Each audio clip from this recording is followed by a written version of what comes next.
Bismillahirrahmanirrahim. Assalamualaikum warahmatullahi wabarakatuh. Perkenalkan, nama saya Nur Afni Gilanti dari kelas VM19.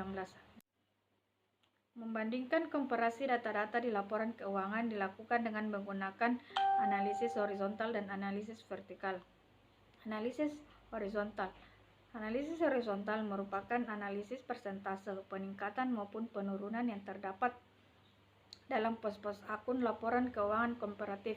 Jadi, di sini kita akan menjumlah setiap pos laporan tahun terakhir dibandingkan pos terkait pada satu atau lebih laporan keuangan sebelumnya.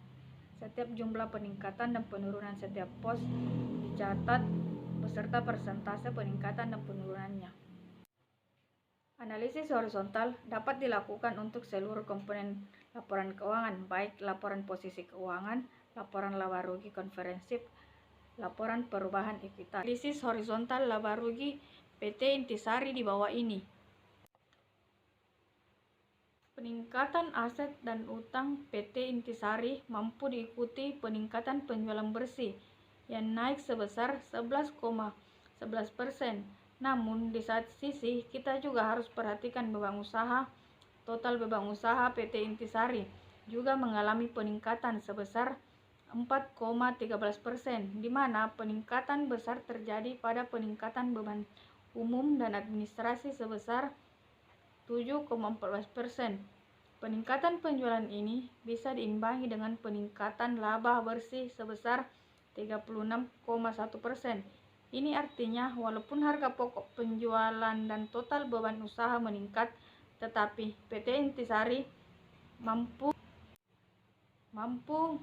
menekan beban-bebannya, sehingga PT Intisari tetap mampu mencetak laba bersih meningkat 36,17%.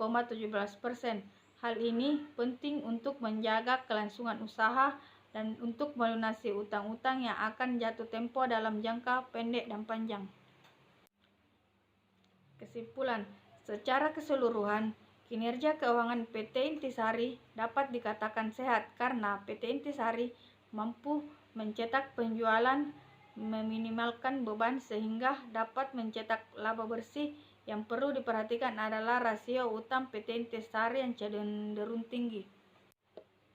Selanjutnya, analisis vertikal adalah analisis yang dilakukan dengan cara membandingkan hubungan setiap komponen dengan total akun laporan keuangan tunggal.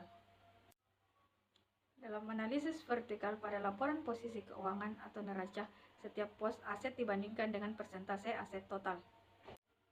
Setiap pos atau akun dalam kewajiban dan ekuitas dibandingkan dengan total kewajiban dan ekuitas. Sedangkan pada laporan laba rugi konferensif, setiap pos atau akun-akun dalam laporan laba rugi dibandingkan dengan penjualan bersih. Berikut adalah analisis vertikal laporan keuangan menggunakan data laporan keuangan perusahaan Unilever. Dalam laporan neraca, tampak bahwa aset lancar perusahaan mengalami penurunan dari tahun 2015 42,11% ke tahun 2016 39,34% dibandingkan dengan total asetnya, sedangkan aset tetap mengalami peningkatan dibandingkan tahun sebelumnya. Penurunan kontribusi aset lancar terhadap total aset disebabkan adanya penurunan kas dan setara kas sebesar 40% dan penurunan piutang lain-lain sebesar 71% dibandingkan dengan tahun sebelumnya. Sedangkan pada akun kewajiban dan ekuitas, kontribusi total kewajiban lebih besar dibandingkan dengan total ekuitas. Total kewajiban meningkat dari 69,30% menjadi 71,90%.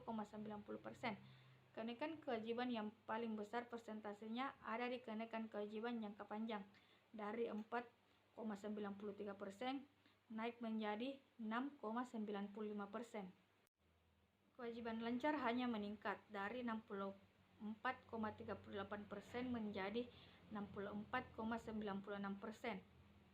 Tetapi secara nominal kontribusi kewajiban lancar perusahaan yang paling besar dibandingkan kewajiban jangka panjang.